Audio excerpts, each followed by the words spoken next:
ዘ ፓሽን ኦፍ ዘ ክራይስት ሕማመ ክርስቶስ ፊልም ብቻ አልነበረም።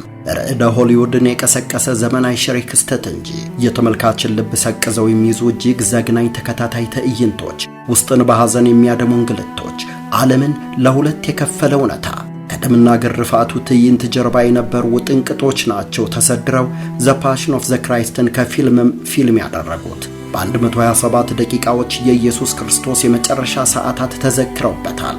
ሆሊውድ ሊነካው ያልፈለገውን ርዕስ በድፍረት የነካ ግን ደግሞ የዳይሬክተሩን ዝና ጥያቄ ውስጥ የጣለ የተዋናዩን ህልውና አደጋ ላይ ያዋለ ነው ዘ ፓሽን። ፊልሙ ለእይታ ቀርቦ የተመልካችን ቀልብ ከገዛበት አቅሙ ያልተናነሰ የፊልም ቀረጻ ሂደቱ በብዙ አስገራሚም ተአምራዊም ያስብለዋል። ለእይታ ከቀረበ በኋላም አቧራ ያስነሳ ውዝግብ ቀስቅሷል። ዘ ፓሽን ኦፍ ዘ ክራይስት ተራ ሲኒማ አይደለም፣ በፊልም የተገለጸ መስዋዕትነት ነው። ዓለማውያን ድንቅ የትወና ክህሎታቸውን ያሳዩበት ብቻ አይደለም፣ መንፈሳዊነት የተንጸባረቀበት ነው። እጅግ በርካታ ያልተነገሩ እውነታዎች አሉት። ዛሬ ብዙ ያልተሰሙ የትንግርት ሰበዞችን እንመዛለን። እንኳን ለዕለተ ስቅለቱ በሰላም አደረሳችሁ። ይህ አንጓ ላይ ነው።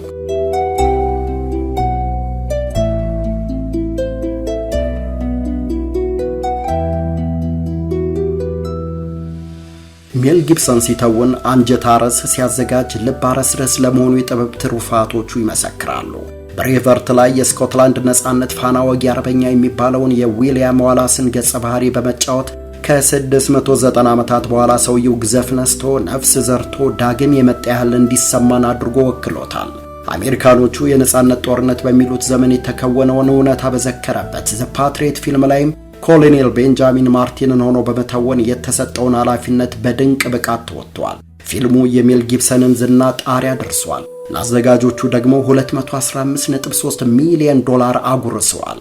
ከ35 በሚልቁ ፊልሞች ላይ በመሪ ተዋናይነት የተሳተፈው በአንድ ፊልም እስከ $25 ሚሊዮን በማግኘት ከሆሊውድ ከፍተኛ ተከፋዮች ተርታ ስሙ የሚጠራው የሲኒማውን ገበያ የተቆጣጠሩ 5 ፊልሞችን ያዘጋጀው ከነዚህም በሁለቱ ኦስካር የተሸለመው ሜል ጊብሰን ይህ ሁሉ ዝና አላዘናውም። ይህ ሁሉ ገንዘብ ሰላም አልገዛለትም። ይህ ሁሉ ሽልማቱ ለጭንቁ እፎይታ አልሸመተለትም። ባዶነት ተሰማው። ባዶነቱን ሽሽት አልኮል ውስጥ መደበቅ ጀመረ። ከድጡ ወደ ማጡ ቁርስ ላይ ብቻ እስከ 9 ጠርሙስ ቢራ ይጠጣል። ጭንቀትና ድባቴ ሁለንተናውን ተቆጣጠሩት። ተስፋ ቢስነት ተስፋ ያሳጣው ጊብሰን ራሱን ለማጥፋት ጫፍ ደርሶ ነበር። የነፍስ ደዌ ለሚለው ሱስ መንፈሳዊ መፍትሄ እንደሚያስፈልግ የተረዳው ጊብሰን ጸሎት አደረገ። በተለይም የክርስቶስን የመስቀል ላይ መከራ በጥልቀት አሰላሰለ። በውስጡ ያለውን መንፈሳዊ ቁስል ለመፈወስ መጀመሪያ ሱሱን እርግፍ አድርጎ ተወ። በመቀጠልም ንስሐውን ለማጽናት የኢየሱስ ክርስቶስን ሕማምና ሞቱን የሚዘክር ፊልም ለመስራት ወሰነ። ታሪክ ተቀየረ። ይህ በአንድ ጀንበር ብልጭ ያለ አይደለም። ለ12 ዓመታት ማሰላሰልን ጠይቋል። ሜል ጊብሰን የፊልሙን ሐሳብና ፕሮጀክት በሆሊውድ ለሚገኙ ድርጅቶች አቀረበ። እነዚያ በራቸውን ለመክፈት ያሸረግዱለት የነበሩ ባለሀብቶች፣ ፕሮዲውሰሮችና አከፋፋዮች ፊታቸውን አዞሩበት። የፊልሙን ወጪ ሸፈን ማለት ገበያችን ላይ መርዝ ነሰነስን እንደማለት ነው ሲሉ ገፉት። በፊልሙ ላይ የሚንጸባረቀው መልእክት እጅግ በጣም ዘግናኝ፣ እጅግ አደገኛ ፖለቲካ፣ እጅግ ሲበዛ ሃይማኖታዊ ነው አሉት። አንዳንዶቹ እንደውም ይህን ፊልም ከሰራ ለዓመታት የገነባው ዝና፣ ለዘመናት መስዋዕት የከፈለለት ሙያው ባንዴ እንደሚናድ በግልጽ ቃል አስጠነቀቁት። ሜል ጊብሰን አልሰማቸውም። ወቅታዊ ዝንባሌዎች አሊያም ትርፍ አላሳሰበውም። መንፈሳዊ ቀውሱ ከተፈወሰ የሚፈወሰው በዚህ ፕሮጀክት እንደሆነ አምኖበታል። ዘ ፓሽን ንስሐው ነው። ዘ ፓሽን ጸሎቱ ነው። ዘ ፓሽን ዓለምን አሳልፎ ለዘላለም የሚኖረው ፈጣሪው የሚዘከርበት ነው። እናም የባለ ሀብቶች በር የተዘጋበት ጊብሰን ከሆሊውድ ሕግጋት አፈንግጦ የራሱን ካዝና ዳበሰ። የራሱን ኪስ ፈተሸ። $30 ሚሊዮን መደበ። ተዋናዮችን መለመለ። ምልመላው በወትሮው መስፈሪያ የተሰፈረ አልነበረም። ዝናና ትርፍ አይታሰቡም። መንፈሳዊ ዝግጅት ግን ግድ ይላል። ለዋናው ገጸ ባህሪ ከጂም ካቪዝል የተሻለ ምርጫ በጊብሰን ልብ ውስጥ አልነበረም። የአሌክሳንደር ዱማስ ዘ ካውንት ኦፍ ሞንቴ ክሪስቶ ድርሰት ላይ ኤድመንድ ዳንቴን በመሆን ተጫውቷል። በ1990 በወጣው ዘ ቲን ሬድ ላይን ሰላማዊውንና መንፈሳዊውን ወታደር ዌትን ወክሎ ተውኗል። ጂም እጅግ የተጋነነ የትወና ክህሎት ባይኖረውም ፊቱ ላይ የሚነበበው ሰላም፣ ጽናትና የዋህነት በልዩነት እንዲታወስ ያደርገዋል። በእርግጥ ረጅምና ማራኪ ቁመናው፣ የተረጋጋ ድምፅና ጥልቅ እይታው በ1990ዎቹ መጀመሪያ ላይ ተስፋ ከሚጣልባቸው 5 ምርጥ ተዋናዮች አንዱ አድርጎት ነበር። ከምንም በላይ የጂም ካቪዝል ሰርሳሪ ሰማያዊ አይኖች እጅግ ገላጭ፣ ጥልቅ ስሜታቸውን በተመልካቹ ልብ ውስጥ የሚያጋቡ ናቸው። ሜል ጊብሰን ለኢየሱስ ክርስቶስ ሚና የሚፈልገው ብዙ ንግግር የሚያደርግ ሳይሆን በዝምታውና በአይኖቹ ጥልቅ መልእክት ማስተላለፍ የሚችል ተዋናይ ነበር። ለዚህ ደግሞ ትክክለኛው እጩ ጂም ካቪዝል ሆኖ አገኘው። ግን እንዲህ አይነት መንፈሳዊ ፊልም መስራቱ በካቪዝል የሆሊውድ መጻኢ ዕድል ላይ እንደ መፍረድ ሆኖ ታየው። እናም አለው፣ ይህ ሚና በሆሊውድ ያለህን ሥራ ሊያበላሽብህ ይችላል። የካቪዝል መልስ ግን የጊብሰንን ልብ አሞቀው። ሁላችንም የራሳችንን መስቀል መሸከም አለብን በማለት ነበር የመለሰለት። የጂም ካቪዝል የመጀመሪያና ሁለተኛ ስሞች የመጀመሪያ ፊደላት እንደ ጂሰስ ክራይስት፣ ጄ እና ሲ መሆናቸው ግጥምጥሞቹን አስገራሚ አድርጎታል። ይባስ ብሎ ካቪዝል በወቅቱ የ33 ዓመት ወጣት ነበር። ኢየሱስ በአይሁዶች ፍርደ ገምድልነት ለሞት ተላልፎ የተሰጠበት ዕድሜ። ጊብሰን የድንግል ማርያምን ገጸ ባህሪ ወክላ የምትሰራ ተዋናይ የሚመረጠው ከሆሊውድ ጓዳ ሳይሆን ወደ ምስራቃዊት አውሮፓ ሮማንያ ተሻግሮ ነው። ማያ ሞርገንስታርን ትውልዷ ከአይሁድ የሚቀዳው ማያ ለተወከለችበት ሚና የሰጠችው ክብርና ጥልቅ ስሜት ጊብሰንን እጁን አፉ ላይ አስጭኖታል። ሜል ጊብሰንን ጨምሮ የፊልም ቡድኑ አባላት በሙሉ ባያውቁም በወቅቱ ነፍሰ ጡር የነበረችው ማያ ትወናውን የበለጠ ነፍስ ዘርታበታለች። 9 ወር በማህፀኗ የተሸከመችው ውድ ልጇ በአይሁዶች ሲገረፍ፣ ሲሰቃይና ሲገደል ማየት ለማርያም ምን ያህል ልብ ሰባሪ እንደነበረ በውስጧ የሚላወሰውን ጽንስ በማሰብ ተውነዋለች። ይህ ደግሞ የእናትነት ስሜቷን ይበልጥ እውነተኛ እንዲሆን አድርጎታል። ጊብሰን በፊልሙ ላይ የሰይጣንን ባህሪ እንድትጫወት የመረጣት ኢጣሊያዊ ሮዛሊንዳ ሴሌንታሮ ትባላለች። ሰይጣን ጾታ የለውም። ሜል ጊብሰን ጾታ አልባውን ሰይጣን እንድትመስልና እንድታስፈራራ የሮዛሊንዳን ቅንድቦች እስከ መላጨት ደርሷል። ድምጿን ወደ ወንድ ቀይሮታል። ሕፃንም አዛውንትም መሳይ ሰው ታቅፋ በገራፊዎቹ መሃል ስትንጎራደድ በእርግጥም ትዕይንቱን የበለጠ አስፈሪ ያደርገዋል። በፊልሙ ላይ የተሳተፉት አብዛኞቹ ተዋናዮች የተመረጡት ከኢጣሊያና ከምስራቅ አውሮፓ ነው።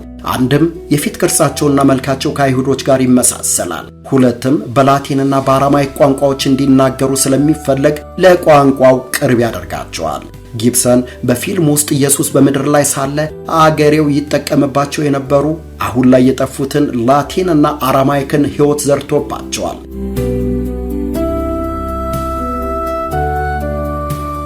የአነጋጋሪው ፊልም አብዛኛው ቀረጻ የተካሄደው በተራራማዋ ኢጣሊያ ግዛት በምትገኘው ጥንታዊቷ ማቴራ አካባቢ ነበር።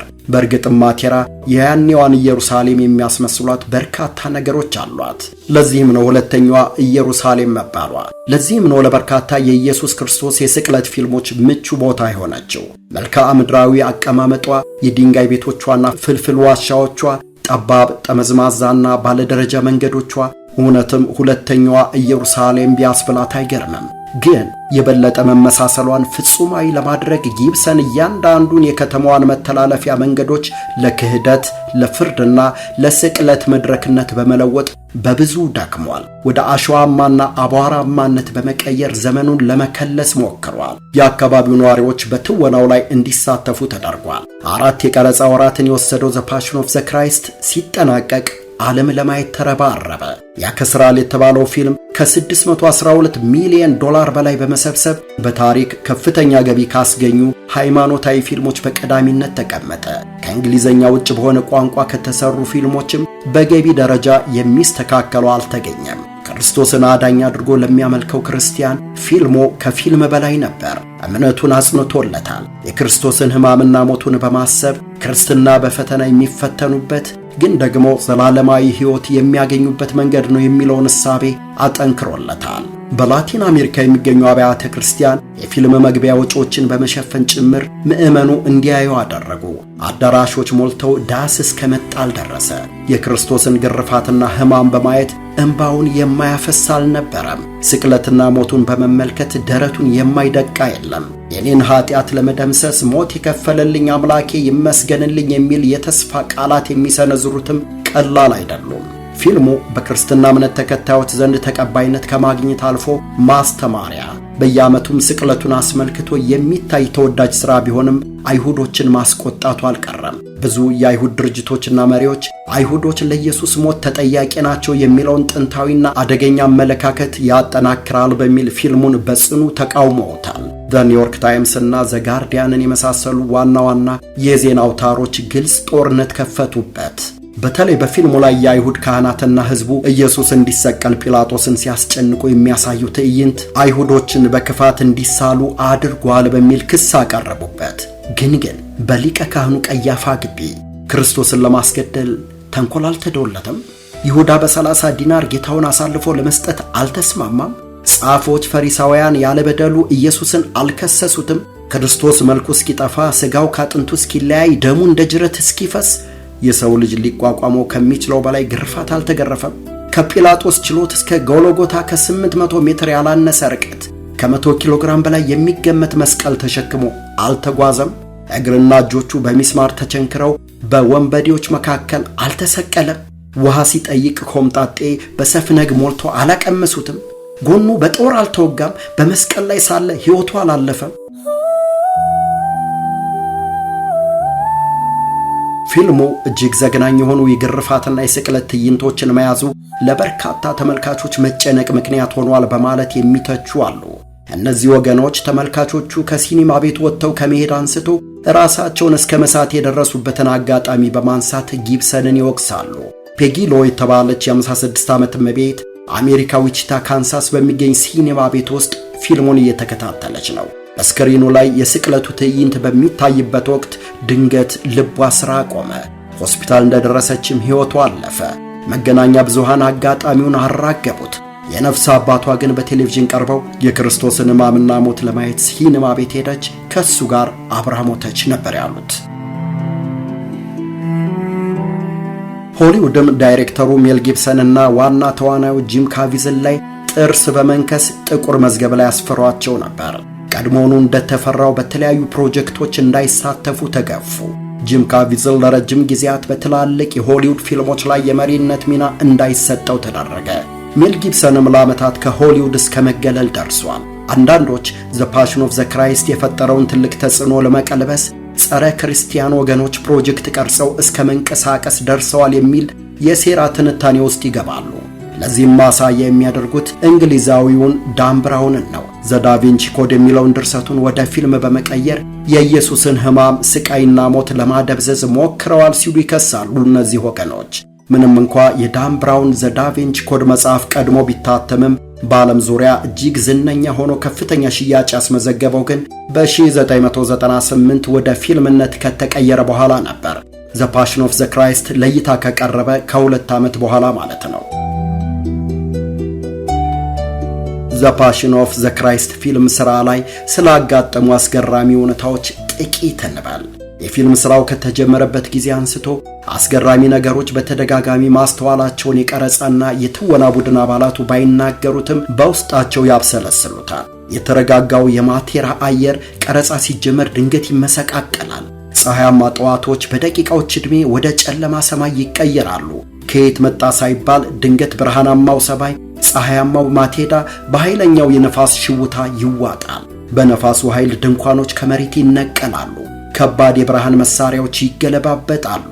የሚገርመው እነዚህ ያልተለመዱ ክስተቶች ቀረጻ የሚደረግበትን አካባቢ ሲያተራምሱት፣ በቅርብ ያሉት አጎራባች መንደሮች ግን ፍጹም ሰላማዊ መሆናቸው ነው። እኔ ግን እላችኋለሁ በሰማያት ላሉ አባታችሁ ልጆች ትሆኑ ዘንድ ጠላቶቻችሁን ውደዱ፣ የሚረግሟችሁን መርቁ፣ ለሚጠሏችሁም መልካም አድርጉ፣ ስለሚያሳድዷችሁም ጸልዩ የሚለውን የኢየሱስ ክርስቶስ ተወዳጅ የተራራው ስብከት ትዕይንት ለመቅረጽ ዝግጅት እየተደረገ ነው።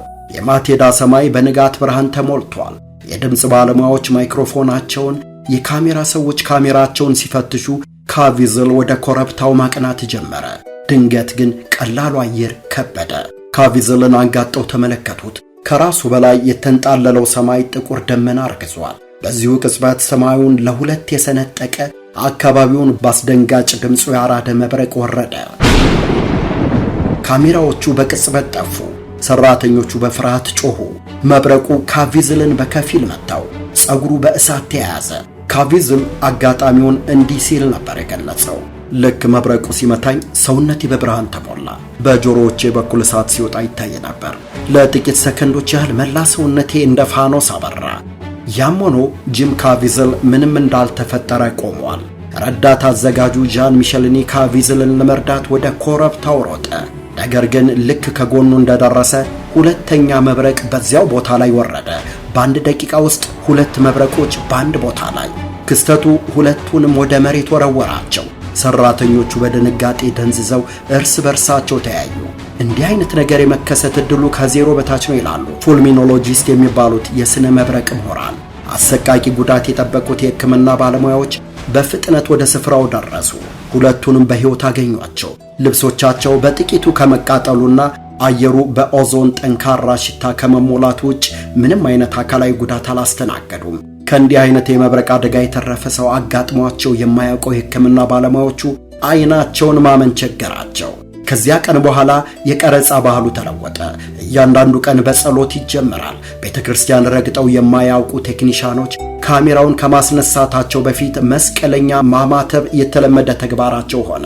ከዚህ ጊዜ ጀምሮ የአየር ሁኔታው እንኳ ሳይቀር የፊልሙን ጽሑፍ ያነበበ ይመስል የስቃይ ትዕይንቶች በሚቀረጹበት ጊዜ ሰማዩ በደመና ይሸፈናል። የምህረት ትዕይንቶች ሲቀረጹ ደግሞ የፀሐይ ብርሃን ይመለሳል። በእርግጥ የመብረቅ ምቱ የካቪዝልን የልብ ትርታ በወቅቱ አዛብቶት ነበር። ይህ ችግር ፊልሙ ተጠናቆ ለተመልካች ከቀረበ በኋላም ለተወሰኑ ጊዜያት አብሮት ቆይቷል። ህመሙ ሲባባስም 2 ጊዜ የልብ ቀዶ ሕክምና አድርጓል። ከደረሰበት አስደንጋጭ አደጋ መትረፉን፣ ካጋጠመው ከባድ ህመም ማገገሙንና ከወሰደው አደገኛ ሕክምና መትረፉን ከመለኮታዊ እርዳታ ጋር ያቆራኘው ካቪዝል ፈጣሪውን አመስግኗል። ሌላው አጋጣሚ ከግርፋቱ ጋር የተያዘ ነው። ትዕይንቱ ላይ 2 ሮማውያን ወታደሮች በሁለት በኩል ሆነው እንዲገርፉት ታቅዷል። ግርፋቱ የካቪዝልን ጀርባ እንዳይጎዳው መከላከያ ሰሌዳ ተደርጎለታል። በልምምድ ወቅትም ገራፊዎቹ ጅራፋቸውን ከካቪዝል ጀርባ በተቀመጠው መከላከያ ሰሌዳ ላይ እንዲያሳርፉ አዘጋጁ ቢያስገነዝባቸውም በቀረጻ ወቅት ግን አንደኛው ተዋናይ ግርፋቱን ሲሰነዝር አቅጣጫው በመሳቱ የመግረፊያው ጫፍ የመከላከያ ሰሌዳውን አልፎ በካቪዝል ባዶ ጀርባ ላይ አረፈ። ጅራፉ ጀርባዬን ሲሸነቁጠው እንደ ኤሌክትሪክ ነዘረኝ፣ ትንፋሽ አሳጣኝ፣ መናገር አቃተኝ ነበር ያለው ካቪዝል። ጀርባው ላይ ያረፈው ጅራፍ የ35 ሴንቲሜትር ቁስልና ጠባሳ ፈጠረ። በግርፋቱ ህመም ካቪዝል የስቃይ ድምፅ አወጣ። የካቪዝልን እውነተኛ የስቃይ ድምፅ ጊብሰን በፊልሙ ላይ ተጠቅሞበታል። ፊልሙ የተቀረጸው በኢጣሊያ ክረምት ወቅት ነበር። ካቪዝል አደገኛውን ቅዝቃዜና ነፋስ በመስቀል ላይ ሆኖ በስስ ልብስ በብጣቂ ሽፋን ለሰዓታት ለመቆየት ተገደደ። ግን ቅዝቃዜው ሰውነቱን እጅግ ስላዳከመው ለከባድ የሳምባ ምች ተዳረገ። ሳምባው በፈሳሽ ተሞልቶ መተንፈስ የተቸገረበትን አጋጣሚም ያስታውሰዋል። ለፊልም ስራው ሲል 20 ኪሎ ግራም ቀንሶ ስለነበር ጉዳቱን ለመቋቋም በብዙ ተፈትኗል። በስፖርት የተገነባ ሰውነቱ አካላዊ ፈተናውን ለመቋቋም ያስችለዋል የተባለለት ካቪዝል ጭራሽ አቅም አነሰው። ሌላም አለ። 68 ኪሎ ግራም የሚመዝነውን መስቀል በሚሸከምበት ወቅት የትከሻው መገጣጠሚያ ተለያይቶ ነበር። የሚገርመው ግን ትከሻው ቢወልቅም ቀረጻውን ለማቆም አልሞከረም። በፊልሙ ላይ መስቀሉን ተሸክሞ ሲሄድ የሚታየው እውነተኛ ስቃይና የትከሻው አቀማመጥ የዚሁ ጉዳቱ ውጤት ነው። ካቪዝል መንፈሳዊ ጥንካሬውን ለማምጣት ወደ ቀረጻ ከመግባቱ በፊት ይቆርባል፣ ጸሎት ያደርጋል። ፊልሙ ላይ ከተሳተፉት አንዳንዶቹ የሌላ እምነት ተከታዮች ወይም ፈጽሞ እምነት የለሽም ሃይማኖት አልባም ነበሩ። ከፊልሙ በኋላ ግን በርካቶቹ ክርስትናን መቀበላቸው የፊልሙን ተጽዕኖ ያመላክታል። ሁለቱን ላብነት እናንሳ። የይሁዳን ባህሪ ተላብሶ የተወነው ኢጣሊያው ሉካ ሊዮኔሎ ፊልሙን ከመስራቱ በፊት የሚከተለው እምነትም ሃይማኖትም አልነበረውም። የይሁዳን ክፍል በመቅረጽ ላይ ያለ በተጋባው ጥልቅ ስሜት ግን ክርስትናን ተቀብሏል። አይሁዶች በኢየሱስ ምትክ ይፈታልን ያሉትን ወንጀለኛውን በርባንን በመሆን የተወነው ሌላው ኢጣሊያዊ ፔትሮ ሳሩቢም በተመሳሳይ ክርስትናን ተቀብሏል። ሕማምና ሞቱን በመዘከር ዘ ፓሽን ኦፍ ዘ ክራይስትን ለይታ ያበቃው ሜል ጊብሰን ከ20 ዓመት በኋላ ትንሣኤ ሞቱን ዘ ሪሰሬክሽን ኦፍ ዘ ክራይስት በሚል ለመስራት ዝግጅቱን አጠናቋል። ጂም ካቪዝል በድጋሚ በትወናው ይመለሳል ተብሎ ቢጠበቅም ሜል ጊብሰን አይኑን ወደ ፊንላንዳዊ ያኮ ኦፍቶኔን አዙሯል። ድንግል ማርያምን ፖላንድ ኢጣሊያዊቷ ካሺያስ ሙትኒያክ መግደላዊት ማርያምን ኩባዊቷ ማሪያላ ጋሪጋ ይሰራሉ ተብሎ ይጠበቃል። በሁለት ክፍሎች የተዘጋጀው ፊልም የዛሬ ዓመት በኢየሱስ ክርስቶስ የስቅለቱና የእርገቱ ቀን ለእይታ ይደርሳል። ላዮንስ ጌት የአከፋፋይነት ሚናውን ወስዷል። ሆሊውዶች የገፉትን የክርስቶስ ታሪክ እንዲቀበሉት የጊብሰንና ካቪዘል ሚና የላቀ መሆኑ አያጠራጥርም። $100 ሚሊዮን በጀት የተመደበለት ፊልም በኢየሱስ ትንሣኤና እርገት መካከል ያሉትን 40 ቀናት ይቃኛል። መሰረታዊ ቀረጻዎች ባለፈው መስከረም 2018 የተጀመሩ ሲሆን ሮም፣ ማቴራ፣ ጋራቪና፣ ጄኖቫ፣ ጂኖዛና ታራንቶ ለቀረጻ የተመረጡ ቦታዎች ናቸው።